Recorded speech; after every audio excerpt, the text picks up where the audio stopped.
मराठी शिकवायचंय ना, मग शिव्या का शिकवता?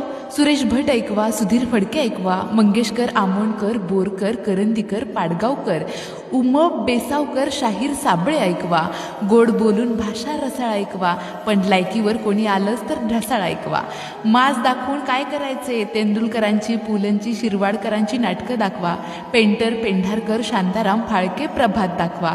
महाराजांचे गड किल्ले दाखवा, सह्याद्री दाखवा, लेणी दाखवा. दऱ्याखोऱ्यातून गेलेल्या वाटा दाखवा. सुरंगीच्या फुलांचं जर नसेल कौतुक तर बाभळीचा काटा दाखवा. मार खायला नको, मोदक खायला घेऊन जाणा. अळूवडी, थालीपीठ, चटण्या, लोणची बरंच काही आपल्याकडं आहे.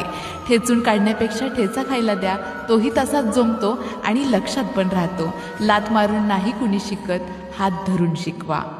ही मायभूमी, ही जन्मभूमी, ही कर्मभूमी औची महावंदनीय ती प्राणप्रिय